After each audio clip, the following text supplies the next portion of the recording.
할렐루야, 주님의 이름으로 평안을 전합니다. 오늘 하나님께서 우리에게 주시는 말씀은 마태복음 27장 11절에서 26절까지 말씀입니다. 예수께서 총독 앞에 섰음에 총독이 물어 이르되 내가 유대인의 왕이냐? 예수께서 대답하시되 내 말이 옳도다 하시고 대제사장들과 장로들에게 고발을 당하되 아무 대답도 아니하시는지라. 이에 빌라도가 이르되 그들이 너를 쳐서 얼마나 많은 것으로 증언하는지 듣지 못하였느냐 하되 한마디도 대답하지 아니하시니 총독이 크게 놀라워 하더라. 명절이 되면 총독이 무리의 청원대로 죄수 한 사람을 놓아주는 전례가 있더니 그때에 바라바라 하는 유명한 죄수가 있는데 그들이 모였을 때에 빌라도가 물어 이르되 너희는 내가 누구를 너희에게 놓아주기를 원하느냐? 바라바냐? 그리스도라 하는 예수냐 하니 이는 그가 그들의 시기로 예수를 넘겨준 줄 알미더라. 총독이 재판석에 앉았을 때에 그의 아내가 사람들을 보내어 이르되 저 옳은 사람에게 아무 상관도 하지 마옵소서. 오늘 꿈에 내가 그 사람으로 인하여 애를 많이 태웠나이다 하더라. 대제사장들과 장로들이 무리를 권하여 바라바를 달라 하게 하고 예수를 죽이자 하게 하였더니 총독이 대답하여 이르되 둘 중에 누구를 너희에게 놓아주기를 원하느냐? 이르되 바라바로소이다. 빌라도가 이르되 그러면 그리스도라 하는 예수를 내가 어떻게 하랴? 그들이 다 이르되 십자가에 못 박혀야 하겠나이다. 빌라도가 이르되 어찌미냐? 무슨 악한 일을 하였느냐? 그들이 더욱 소리질러 이르되 십자가에 못 박혀야 하겠나이다 하는지라. 빌라도가 아무 성과도 없이 도리어 밀란이 나려는 것을 보고 물을 가져다가 무리 앞에서 손을 씻으며 이르되 이 사람의 피에 대하여 나는 무죄하니 너희가 당하라. 백성이 다 대답하여 이르되 그 피를 우리와 우리 자손에게 돌릴지어다 하거늘 이는 바라바는 그들에게 놓아주고 예수는 채찍질하고 십자가에 못 박히게 넘겨주니라. 아멘. 빌라도는 예수님에게서 아무 죄도 발견할 수 없었습니다. 그래서 그는 유대인의 명절 때에 죄수를 특별 사면하는 전례를 따라 예수님을 석방하고자 노력했습니다. 그러나 빌라도는 유대 종교 지도자들의 조종을 받는 무리들의 격렬한 요구로 인하여 예수님 대신 살인자 바라바를 놓아주었습니다. 결국 예수님은 죄가 없으셨지만 십자가 처형을 당하신 것입니다. 예수님은 이런 모든 과정을 알고 계셨지만 침묵하셨습니다. 결정권자인 빌라도가 여러 번 물었을 때에도 아무 대답도 하지 않으셨습니다. 악인들 앞에서의 침묵은 가장 위대한 변론이 되는 것입니다. 우리도 예수님처럼 사악한 자들에 의해 잘못도 없이 비난받을 때가 있습니다. 이때 몸부림치며 자기 변호를 하면 오히려 사악한 자들에 의하여 더욱 깊은 수렁에 빠질 수 있는 것입니다.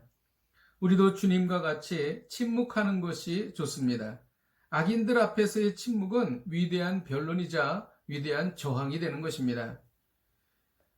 왜냐하면 하나님께서 계시기 때문입니다. 잠언 20장 22절에 보면 너는 악을 갚겠다 말하지 말고 여호와를 기다리라. 그가 너를 구원하리라 라고 말씀하시기 때문입니다.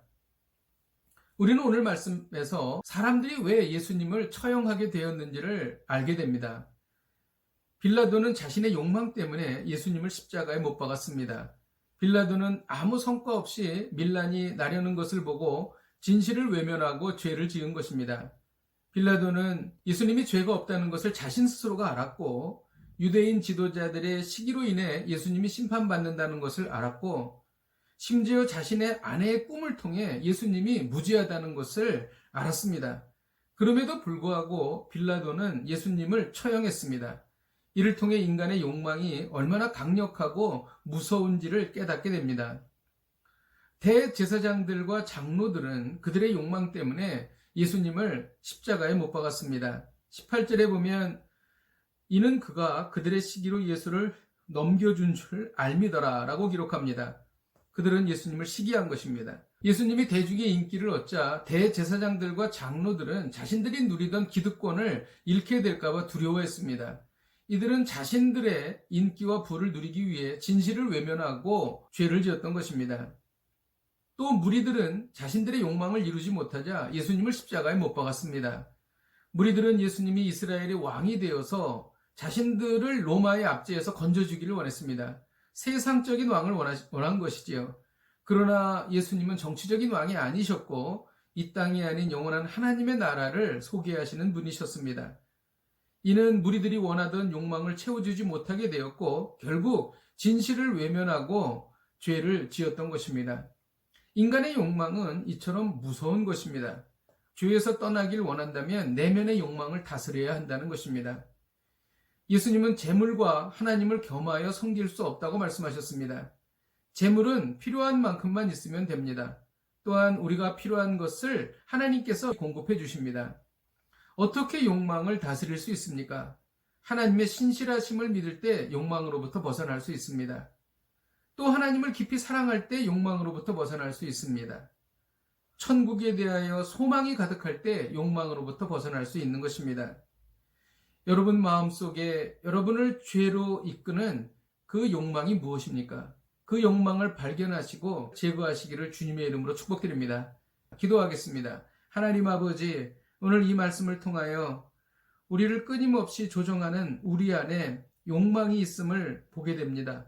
하나님, 이 욕망을 끊어버릴 수 있도록 성령께서 주장하여 주옵소서. 예수님의 이름으로 기도하였습니다. 아멘.